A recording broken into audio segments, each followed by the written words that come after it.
मित्रों, हम सब यह तो जानते हैं कि इस संसार में जन्म लेने वाला कोई भी जीव अमर नहीं है। समय की धारा में एक दिन ऐसा आता ही है जब शरीर की सांसें थम जाती हैं और आत्मा इस भौतिक देह को छोड़ देती है।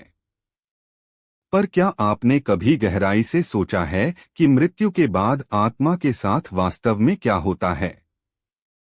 क्यों कहा जाता है कि मृत्यु के ठीक 24 घंटे बाद आत्मा अपने ही घर लौटती है? और वह आत्मा अपने परिजनों के बीच कितने दिन तक रहती है? क्या करती है? क्यों भटकती है? आज हम गरुड़ पुराण में वर्णित इस अद्भुत रहस्य का पर्दा उठाने जा रहे हैं। गरुड़ पुराण के अनुसार जब किसी मनुष्य की मृत्यु होती है, उसी क्षण यमदूत उसकी आत्मा को अपने संरक्षण में लेकर यमलोक की ओर ले जाते हैं। वहां आत्मा के पूरे जीवन का लेखा जोखा तैयार किया जाता है, उसके प्रत्येक पुण्य और पाप का। परंतु इस प्रक्रिया के बीच एक अद्भुत नियम कार्य करता है।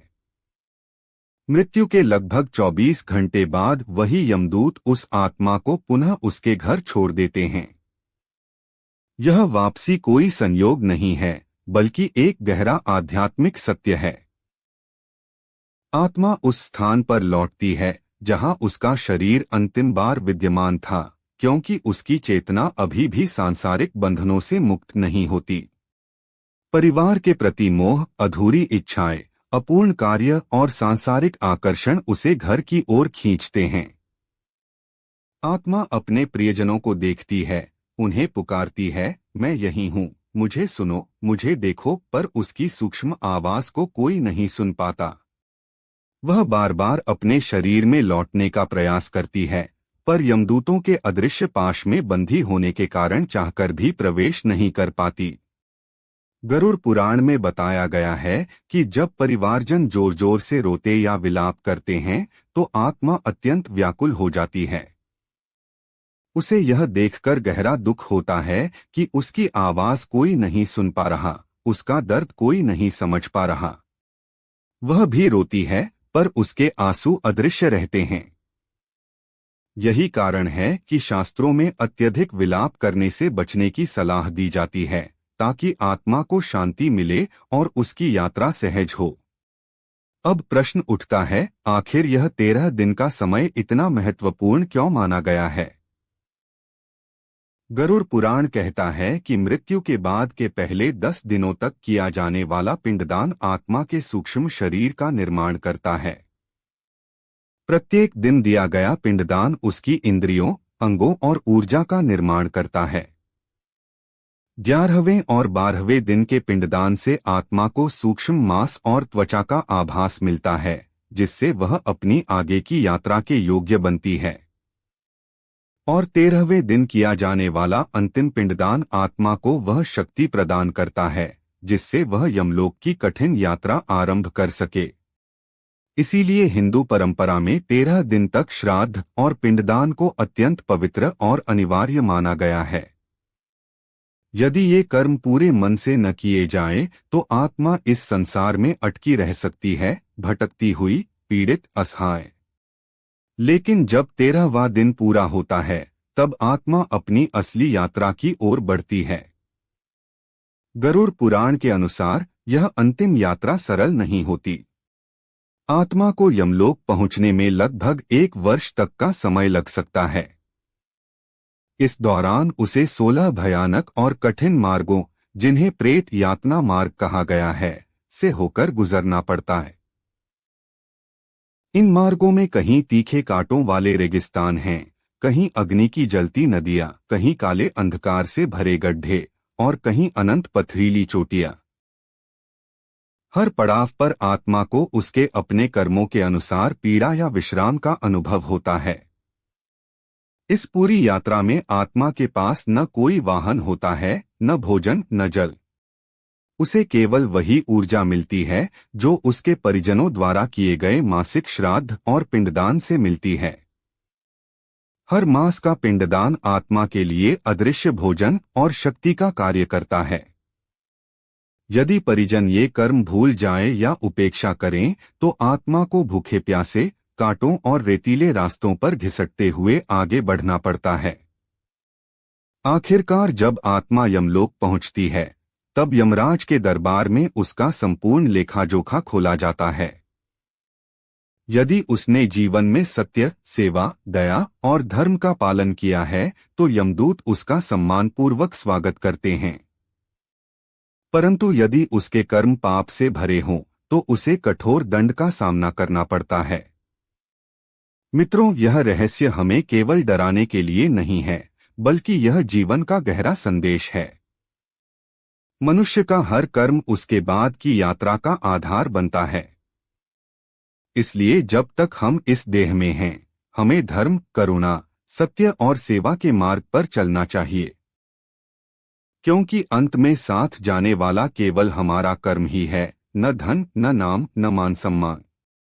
मित्रों, कहते हैं कि आत्मा अमर होती है, पर उसके कर्म कभी भी उसे अकेला नहीं छोड़ते। गरुड़ पुराण के अनुसार जब किसी आत्मा का जीवन पुण्य और सत्य से भरा हो, तो मृत्यु के बाद यमलोक से उसे सीधे स्वर्ग लोक भेज दिया जाता है। वहां उसे दिव्य आनंद, अमर शांति और देवताओं जैसी सुख सुविधाएं प्राप्त होती हैं। लेकिन अगर आत्मा ने जीवन में पाप किए हों, धोखा, छल, हत्या, व्यभिचार, अन्याय या नशे जैसी बुरी आदतें, तो उसका स्वागत यमदूतों के निर्दयी क्रोध से होता है। गरुड़ पुराण में वर्णन है कि ऐसे पापी आत्मा को पहले ही मार्ग में भयानक यातनाओं से गुजरना पड़ता है। उसे आग जैसी तपती चट्टानों पर नंगे पांव चलाया जाता है, कंटीली झाड़ियों में घसीटा जाता है, जलते अंगारों पर पटक दिया जाता है। यमदूत उसे बार बार याद दिलाते हैं, यह सब तेरे ही कर्मों का फल है। यही तेरे द्वारा बोए गए पाप के बीजों की फसल है। बेबस आत्मा करुण स्वर में चीखती है, रोती है, गिड़गिड़ाती है, यमदूतों से क्षमा मांगती है। लेकिन यमदूतों का हृदय पत्थर सा कठोर होता है। वे उसके आंसुओं से कभी नहीं पिघलते। जब अंततः उस आत्मा को यमराज के दरबार में लाया जाता है, तब उसके प्रत्येक कर्म का लेखा-जोखा खोला जाता है। उसके बाद तय होता है कि उसे किस नर्क की कोटि में भेजा जाए। किसी आत्मा को खौलते तेल के विशाल कड़ाहों में डुबोया जाता है, किसी को अंगारों से भरी नदियों में फेंका जाता है, तो किसी को अंधकार से भरी गुफाओं में वर्षों तक अकेले यातनाएं झेलनी पड़ती हैं। ये केवल शारीरिक नहीं, बल्कि आत्मिक पीड़ाएं होती हैं, ऐसी पीड़ाएं जिन्हें शब्दों में व्यक्त करना असंभव है। लेकिन मित्रों, यह दंड अनंत नहीं होता। जब आत्मा अपने पापों का प्रायश्चित कर लेती है, तब उसे नए जीवन के लिए फिर से मृत्युलोक में भेजा जाता है। उसका पुनर्जन्म उसके कर्मों के अनुसार तय होता है। अगर उसके भीतर कुछ पुण्य शेष हो, तो उसे मानव शरीर प्राप्त हो सकता है, ताकि वह अपने शेष कर्मों को सुधार सके। परंतु यदि पापों का बोझ भारी हो, तो आत्मा को पशु, पक्षी, कीट या किसी अन्य योनि में भी जन्म लेना पड़ सकता है। यही पुनर्जन्म का अटल नियम है। गरुड़ पुराण यह भी स्पष्ट कहता है कि यदि कोई मनुष्य बिना कर्ज चुकाए, अपने कर्तव्य अधूरे छोड़कर या अपूर्ण इच्छाओं के साथ मर जाए, तो उसकी आत्मा को पूर्ण शांति नहीं मिलती। ऐसी आत्माएं कई बार अपने परिजनों को संकेत देने का प्रयास करती हैं, कभी सपनों के माध्यम से, कभी घर में अजीब घटनाओं के रूप में, तो कभी अकस्मात दुर्घटनाओं के जरिए। यह उनका संदेश होता है कि वे अब भी मुक्ति की प्रतीक्षा कर रही हैं। इसीलिए शास्त्रों में हर वर्ष श्राद्ध पक्ष में तर्पण और पिंडदान को अनिवार्य बताया गया है। यह केवल एक परंपरा नहीं, बल्कि मृत आत्माओं की शांति और उनके मोक्ष का मार्ग है। जब परिवारजन श्रद्धा और आस्था से तर्पण करते हैं, तो आत्मा को वह अदृश्य शक्ति प्राप्त होती है, जो उसे अपने अगले जन्म की ओर शांति से बढ़ने में सहायक बनती है। मित्रों, मृत्यु कोई अंत नहीं है। यह आत्मा की एक और यात्रा की शुरुआत है, एक ऐसी यात्रा जो पूरी तरह से हमारे अपने कर्मों पर आधारित है। इसलिए गरुड़ पुराण हमें डराने नहीं बल्कि जगाने आया है। यह हमें सिखाता है कि हमारा हर विचार, हर कर्म, हर व्यवहार भविष्य की दिशा तय करता है। तो आइए आज ही संकल्प लें कि हम अपने जीवन को धर्म, करुणा, सत्य और सेवा से भरेंगे। क्योंकि जब यह शरीर मिट्टी में विलीन होगा, तब साथ जाएगा केवल हमारा कर्म। न धन, न नाम, न मान सम्मान।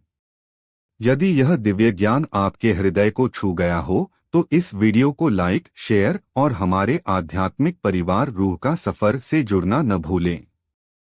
हम आगे भी आपके लिए गरुड़ पुराण, उपनिषद, वेदों और प्राचीन ग्रंथों से ऐसे ही रहस्यमयी और जीवन बदल देने वाले संदेश लाते रहेंगे।